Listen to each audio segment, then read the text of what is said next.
예, 이제 여호수아 우리가 계속 이렇게 한 차례 한 장이나 두 장씩 살펴보고 있는데 이제 두 장이 남았습니다. 23장, 24장이 남았습니다. 이 두 장은 여호수아의 설교로 되어 있습니다.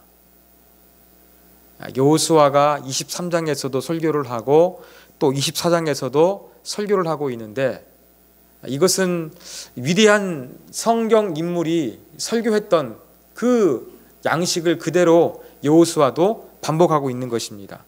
여러분, 성경을 보면 유명했던 그 위대한 신앙의 인물이 그 세상을 떠나기 전에 그렇게 설교하는 것을 자주 볼 수 있습니다. 창세기 49장에서 야곱이 아들을 축복하는 거, 일종의 설교 같은 거죠. 그다음에 모세도 설교를 했었고 다윗도 그랬고 사무엘도 그랬습니다. 여호수아도 마찬가지로 이러한 위대한 신앙의 반열들과 함께 그도 임종을 앞에 두고 하나님의 백성들에게 설교하는 것이 23장과 24장에 기록되어 있습니다. 근데 두 설교가 조금 성격이 다릅니다. 23장은 좀 개인적인 설교예요. 그리고 24장은 좀 공식적입니다. 왜냐하면 신앙적으로 결단하게 하고 언약을 갱신하는 것이 24장에 나오지만 23장의 말씀은 여호수아가 개인적으로 이스라엘 지도자들에게 신앙을 권면하는 그러한 내용으로 두 가지가 조금 차이가 있습니다. 그래서 오늘은 23장의 내용을 한번 살펴보도록 하겠습니다.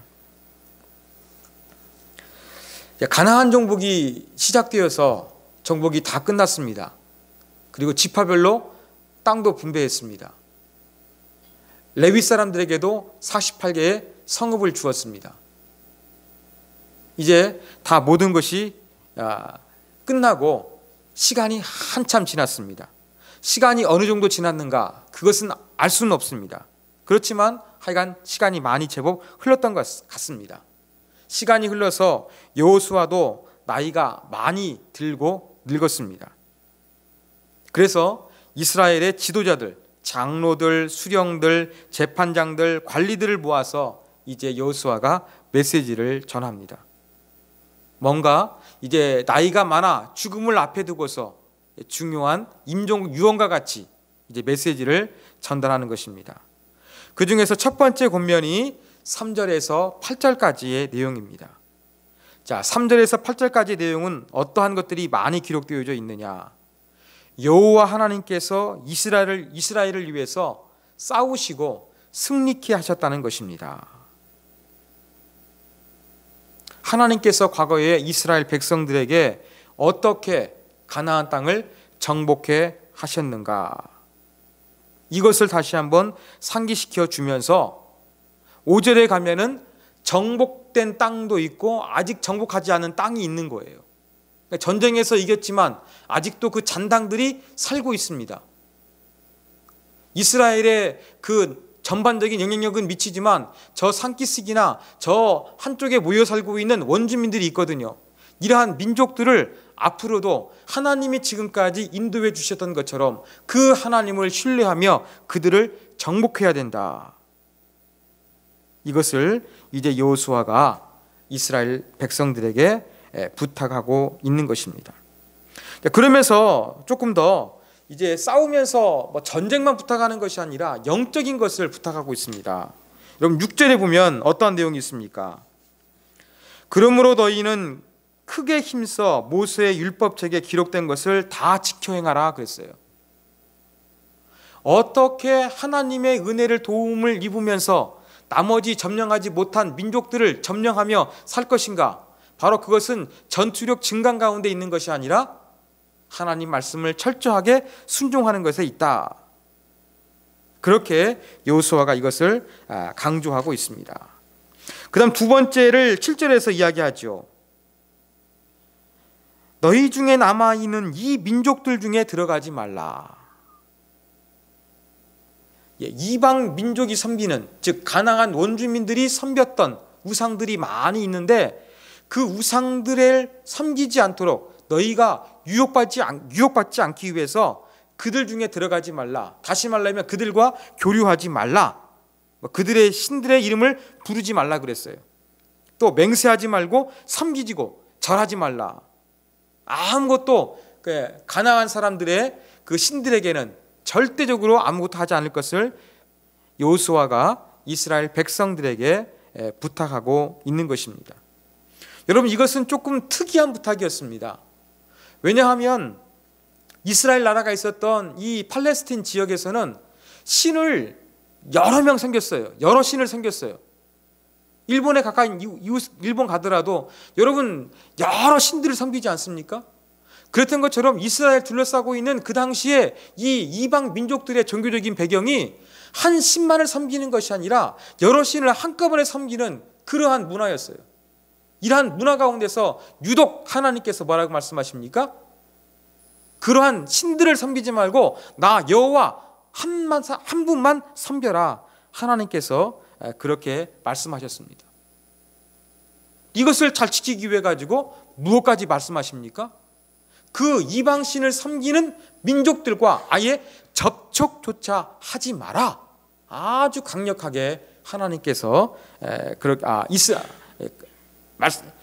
하나님의 종 여호수아를 통해서 그렇게 말하고 있는 모습이 성경에 기록되어져 있습니다. 그리고 마지막 8절에 가면은 이제 세 번째 부탁이죠. 오직 너희의 하나님 여호와께 가까이 하기를 오늘까지 행한 것 같이 하라. 세 번째 부탁은 무엇이냐? 하나님과 가까이 지내라는 거예요. 가까이 있다란 말은 붙어 있다라는 의미거든요. 그러니까 사랑하는 남녀가 항상 붙어 있는 것처럼 어떤 자석이 남극과 북극이 그렇게 붙는 것처럼 바로 이스라엘 백성과 하나님이 붙어 있어야 한다는 것, 가까이 있는 그 신앙 상태를 유지하라. 이것을 여호수아가 첫 번째 권면에서 부탁을 하고 있습니다. 자, 그 다음에 9절부터는 두 번째 권면이 시작됩니다. 두 번째 권면에서는 좀 강조하고 있는 게 바로 무엇이냐면 이제 이방 신을 섬겼을 때 어떠한 결과가 오게 될 것이냐, 이러한 부분들을 다시 한번 강조하고 있습니다. 13절까지 그 내용 보면은 13절 뒷부분에 가면 그런 부분들이 더 확실해지지요. 하나님 의존하고 하나님과 함께해서 하나님만 믿어야지 자꾸 그 이방신을 섬기고 그 이방신을 섬기는 이방 민족을 가까이 하게 되면 너희가 큰 위기를 당하게 될 것이다. 그러면서 이제 그 이방 민족과 교류하지 말고, 특별히 교류할 때 이렇게 결혼을 통해 가지고 자연히 이방의 문화가 그들의 가정 가운데 들어오기가 쉬우니까 특히 이런 혼인 같은 것을 금하고 있는 내용이 여호수아에게서 강조되고 있습니다. 만약에 이렇게 너희가 혼인하게 되면 어떤 일이 벌어나게 될 것이냐? 너희가 쫓아내야 될 그 이방 민족들을 쫓아내지 못하게 될 것이라는 거예요. 그러면서 이제는 그들이 쫓아내지 못하게 되면 너희의 종이 되는 것이 아니라 너희에게 올무가 되고 너희를 넘어뜨리는 덫이 되고 너희 옆구리에 채찍이 되고 너희의 눈에 가시가 되어서 너희들을 힘들게 할 것이다. 그리고 궁극적으로 13절 마지막에 보면은 내가 너희에게 준 땅에서 멸망당하게 될 것이다. 이러한 내용으로 두 번째 권면에서 이루어지고 있습니다. 이제 그러면서 하나님만 사랑하고 이방 민족들 절대 가까이 하지 말라. 이러한 부분들을 두 번째 권면에서는 상당히 이제 강조하고 있습니다. 자, 그리고 이제 14절부터 16절까지가 마지막 세 번째 권면이에요. 이 세 번째 권면은 이제 결단을 촉구하는 그런 내용입니다. 지금 당장보다는 앞으로 있을 미래를 염두에 두고 결단을 촉구하고 있는 그런 내용입니다. 하나님을 사랑하는데 하나님을 사랑하는 방법 중에 하나가 바로 무엇이냐면 이방신을 섬기지 않는 거예요. 그러면서 하나님 말씀 가운데 순종하게 되면 너희가 가나안 땅을 얻게 된 것처럼 하나님이 복을 주시고 하나님이 긍정적으로 아름다운 것을 열어주시지만 너희가 하나님 말씀 가운데 불순종하게 되면 거기에도 동일하게 하나님의 진노, 하나님의 심판, 하나님의 벌이 너희 가운데 임하게 될 것이다. 이걸 강조하고 있습니다. 하나님을 신실하게 믿으면 하나님의 복이 너희에게 임한 것처럼 이와 동일하게 너희가 하나님 말씀 가운데 불순종하면 너희에게 하나님의 징계, 하나님의 벌이 임할 것이다. 이러한 부분들을 강조하면서 앞으로 미래에 자꾸 넘어지지 않고 미래에서도 하나님만 붙잡고 살 수 있도록 그렇게 동기를 부여하고 있는 여호수아의 메시지가 14절부터 16절까지 그렇게 기록되어져 있습니다.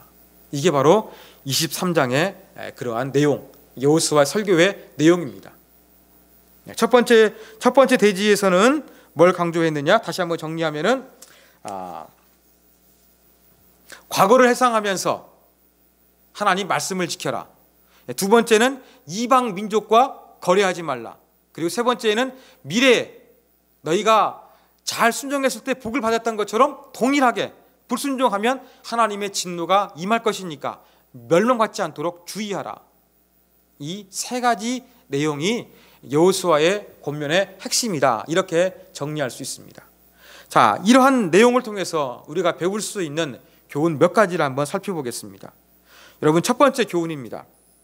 여러분, 우리가 여호수아 말씀을 통해서 얻어야 될 지혜는 무엇이냐면 여러분, 가까이 할 것과 멀리 할 것을 구별할 수 있는 영적 분별력이 필요하다는 것입니다. 자, 여러분 3절 보십시오. 3절 보고 또 3절 보면 너희의 하나님 여호와께서, 또 5절 보면은 너희의 하나님 여호와 기록되어 있죠. 8절에 가더라도 오직 너희 하나님 여호와께, 그 다음에 11절에 보더라도 스스로 조심하여 너희 하나님 여호와를, 이렇게 너의 하나님됨을 강조하고 있는 부분이 자주 나옵니다. 또 한 가지 반복되고 있는데 대조를 이루고 있는 게 있습니다. 7절에 보면은 너희 중에 남아있는 이 민족들, 또 12절 보십시오. 너희 중에 남아있는 이 민족들이 기록되어 있죠. 이것이 반복되고 있습니다. 자, 이스라엘 백성들에게는 지금 두 가지 존재가 가까이 있었습니다. 하나는 여호와 하나님이요, 한쪽은 이스라엘 백성들 중에 남아있는 민족들이었습니다. 근데 이 남아있는 민족들의 성격을 조금 우리가 구체적으로 알 필요가 있습니다. 여러분, 이 남아있는 민족들은 그 이스라엘과 전쟁에서 져가지고 이스라엘의 장작 패는 자, 아니면 물 깃는 자, 이러한 종된 사람들을 이야기한 것이 아니라 그냥 이스라엘과 별개로 독립적으로 편안하게 독자 생활을 여기하고 있는 그러한 이방 민족들을 가리킨 거예요. 다시 말하면 아직도 이스라엘 백성들이 점령하지 못한 가나안 원주민들을 가리키는 것입니다. 자, 이스라엘 가까이에는 누가 계시느냐? 하나님이 계시고요. 또 한쪽에는 아직도 이스라엘이 점령하지 못한 이방 민족들이 있다는 것입니다. 자, 무엇을 가까이 해야 되겠습니까? 누구를 가까이 해야 되겠습니까? 여호와 하나님을 가까이 해야 되겠고, 그 다음에 이방 민족들은 멀리 해야 되는 거예요. 청개구리식으로 이방 민족들을 가까이 하고 하나님을 멀리 하게 되면 하나님의 진노를 임할 수밖에 없다는 것이죠. 바로 이스라엘 백성들 가운데는 너희의 하나님 여호와, 또 너희 중에 남아있는 민족들, 이 대조적인 두 존재가 그렇게 함께 이스라엘 둘러싸고 있는 거예요. 과연 그 가운데서 무엇을 가까이 해야 될 것인가? 이 분별하는 지혜가 필요했습니다. 우리도 마찬가지입니다. 친구를 잘 만나야 되는 말이 있는 것처럼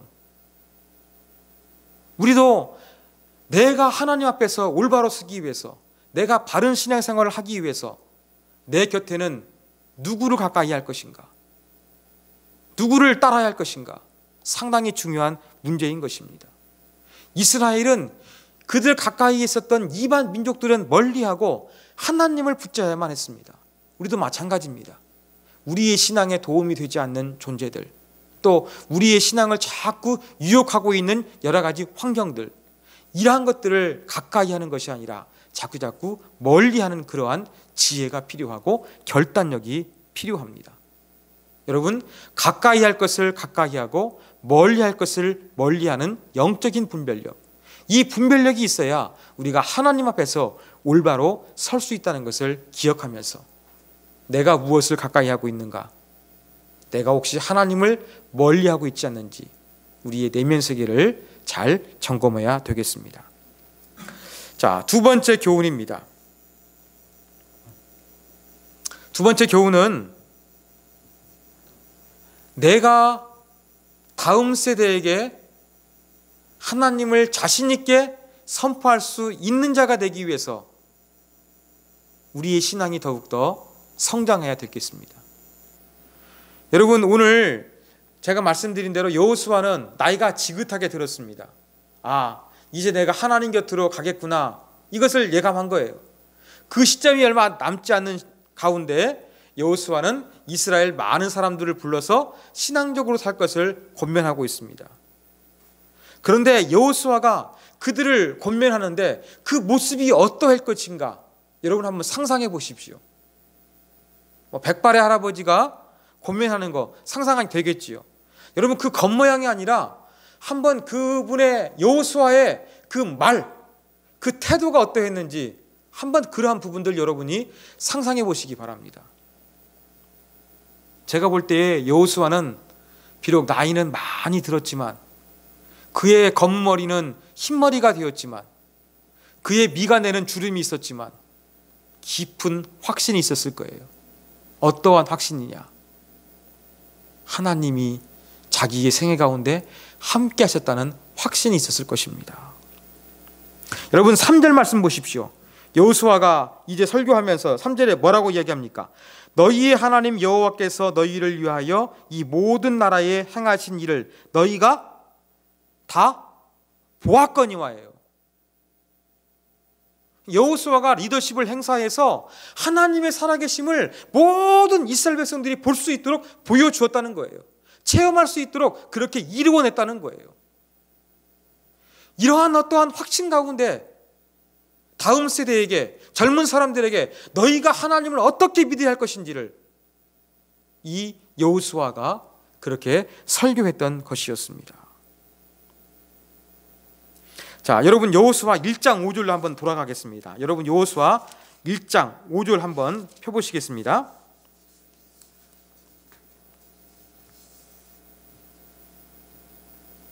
자, 5절, 여호수아 1장 5절 말씀 우리 같이 읽습니다. 시작. 내 평생에 너를 능히 대적할 자가 없으리니 내가 모세와 함께 있었던 것 같이 너와 함께 있을 것임이라. 내가 너를 떠나지 아니하며 버리지 아니하리니.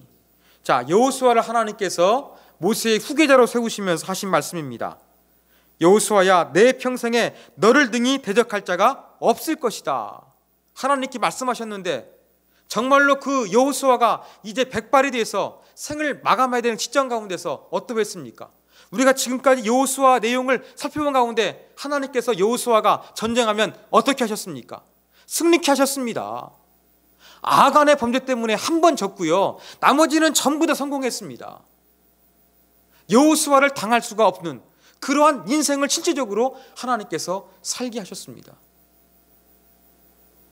여호수아는 많은 이스라엘 지도자들을 앞에 모아두고 자기가 지금 어떻게 하나님의 은혜 가운데 살게 됐는지, 지금 이스라엘 백성들도 어떻게 하나님의 은혜 가운데 살게 되었는지, 자기가 경험한 하나님, 이스라엘 도와주셨던 하나님, 그 하나님을 확신하는 가운데 당부의 메시지를 이스라엘 사람들에게 전했을 것입니다. 저는 이 여호수아의 확신에 찬 그 모습이 성경을 여러 차례 읽으면서 마음속에 다가오게 되었습니다. 여러분, 우리도 신앙생활해서 여호수아의 나이가 되었을 때 저와 여러분도 그러한 존재가 되어야 되지 않겠습니까? 정말로 확신에 차서 내가 섬겼던 하나님, 내 인생에 나를 도와주셨던 하나님, 그 하나님을 확신에 찬 어조로 많은 사람들에게, 하나님 믿지 않는 사람들에게, 우리의 후손들에게, 믿음의 후배들에게 그렇게 증거하고 간증할 수 있는 그러한 신앙이 되지 않겠습니까? 우리에게 기도 제목을 주고 있습니다. 여러분 기도하십시오. 우리의 생애, 남은 인생 동안 정말로 여호수아처럼 하나님이 동행하시고 하나님의 살아계심을 체험하는 인생이 되어서 내 인생을 회고하면서 하나님의 살아계심을 담대하게 선포하고 또 우리 후손들에게, 믿음의 후배들에게 하나님이 얼마나 내 생애 가운데서 신실하게 역사하셨는지 이 간증할 수 있는 이러한 여호수아 같은 그 모습을 우리가 꿈꿔야 되지 않겠습니까? 이게 우리의 기도 제목이 되어야 되겠습니다. 정말 신앙생활할 때 하나님의 살아계심을 체험하게 하여 주시옵소서. 그래서 내 생의 마지막 가운데, 내 생애 가운데 역사하셨던 하나님, 나와 함께 하셨던 하나님, 나를 지극히 사랑하셨던 하나님, 내게 때를 따라 돕는 은혜를 베푸셨던 하나님, 그 하나님을 담대히 선포하고 간증할 수 있는 그러한 아름다운 믿음의 모습으로 내 생애를 마감할 수 있도록 내 삶 가운데 은혜를 베풀어 주옵소서. 이것이 우리의 기도 제목이 되어야 되겠습니다. 마지막 세 번째입니다. 마지막 세 번째 교훈은 우리에게 여호수아 23장 말씀은 신앙 계승의 중요성을 조금 고민하게 만들고 있습니다. 자, 여러분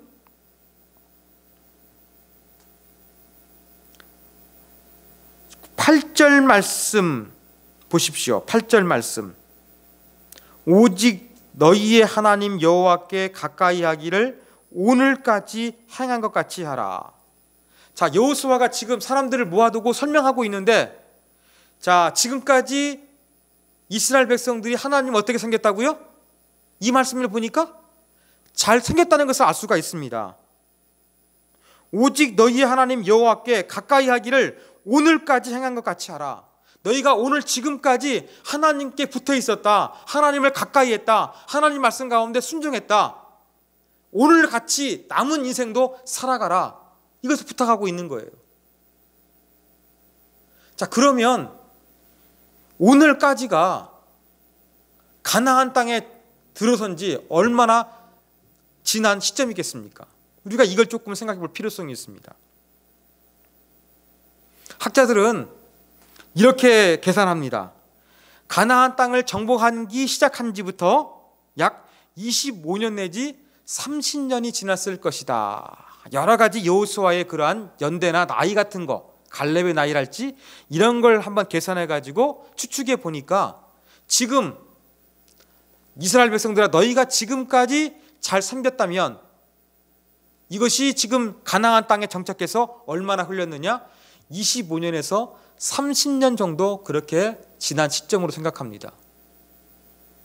여러분 20, 30년 하나님 말씀대로 잘 신앙생활하는 거 쉽지 않죠? 10년이면 강상도 변한다고 하는데, 여러분 20년, 30년 하나님 말씀대로 잘 신앙생활을 했다는 것은 아주 대단한 것입니다. 여기까지는 지금 여호수아의 설교를 듣고 있는 사람들까지는 지금까지는 신앙이 정말로 좋았던 거예요. 그래서 비교적 여호수아가 인정할 만한 하나님과 가까이 하는 그러한 영적인 생활을 하고 있었습니다. 그런데 여호수아, 제가 말씀드린 대로 미래의 염려를 걱정해서 지금 말한다고 하고 있죠. 제가 말씀드렸죠. 잘 순종했지만 순종하지 않으면 너희에게 멸망이 임할 것이다, 이걸 강조하고 있습니다. 그런데 여러분 여호수아 23장 말씀처럼 정말로 이 말이 씨앗이 되어가지고 사사시대를 지나고요, 분열 왕국 시대를 지나고요, 나라가 다 멸망했습니다. 그리고 바벨론 포로를 겪게 됩니다. 정말로 이스라엘 역사를 보면은 멸망당했던, 하나님을 섬기지 아니하고 가나안 원주민들, 이방신을 섬겨서 그들이 어려움을 겪게 되는, 하나님의 저주를 받게 되는, 벌을 받게 되는 끔찍한 역사가 성경을 통해서 우리가 확인해 볼 수가 있었습니다. 그러면 누가 넘어진 것입니까? 제가 설교를 준비해서 계산해 보니까 그렇다고 그러면 이스라엘 백성들이 넘어지기 시작한 것은 뭐냐? 여호수아가 살아있을 때, 그때 20, 30년간 하나님을 잘 믿었던 사람들은 잘 영적인 생활을 유지했던 거예요. 그런데 그들의 자녀들, 그들의 후손들에게 넘어가면서 조금 이제 가나안 원주민들에 대해서 관심 갖기 시작하고 하나님이 조금 진부해지기 시작하면서 그들이 가나안과 교류하게 되었고, 그래서 이방신들이 들어와서 여호와 하나님을 버리고 우상을 섬기게 되고 마침내 이스라엘이 나라의 주권을 잃게 되는 엄청난 사건이 이루어지게 되는 것입니다. 저는 오늘 말씀을 준비하면서 그렇다고 한다 그러면 지금 여호수아가 말하고 있는 세대가 아니라 그 다음 세대에게 신앙이 전수된 게 실패된 것이 분명하구나, 저는 그러한 결론을 내리게 되었습니다. 여러분, 우리만 예수 잘 믿는 것이 아니라 다음 세대에게 신앙을 물려주는 것, 정말로 중요하다는 것입니다. 여러분, 오늘 저는 호주에서 오신 목사님 부부하고 이렇게 같이 식사하고 또 저희 교회에서 이렇게 교제하는 시간을 가졌습니다. 이제 호주에서 청빙을 받아가서 조금 이제 한인들이 없는 그런 지역이었는데 이제 한인 교회를 이제 세우고 뭐 이렇게 예배를 드리고 있습니다. 근데 이제 없는 교회가 시작되니까 이제 교회를 호주 사람 교회를 빌렸습니다. 그 연합교회 건물인데 거기를 빌려가지고 예배 드리는데 그 교회가 지금 한 150명 정도 모이는 교회래요. 그런데 주일날 예배 드리는데 그 호주 그 예배 드리는 분들이 전부 나오신 분들이 100발이랍니다. 100발. 전부 다 하얀 분들이래요. 그리고 아이들이 조금 있대요. 그리고 호주는 뭐 5차례 정도 이렇게 좀 이렇게 뭐 홀리데이 시즌이 있나 봐요. 이렇게 휴가 시즌이 있는데 그때가 되면요 주일 학교가 아예 안 한대요. 왜? 그래도 평상시에는 이 할아버지 할머니들 손잡고 어린아이들이 교회를 오는 거예요. 엄마 아빠는 안 나오고. 근데 이제 휴가철이 되게 되면은 엄마 아빠가 자녀들을 데리고 멀리 휴가를 즐기러 떠나버리니까 애들이 없으니까 주일학교를 못 하는 거예요. 그러니까 어른들만 예배 드린다고 합니다. 이게 바로 호주교회의 현실입니다. 자, 이 모습 속에서 지금 나이 드신 분들은 그래도 지금 모여가지고 하나님께 예배 드리고 있고, 또 얘기 들으니까 주중에 모임들이 있어가지고 그 호주교인들도 보면 주중에 모임들이 많이 있다고 합니다. 그들은 신앙생활 하고 있는데 그들의 자녀들은 교회 안 나오고 있는 거예요.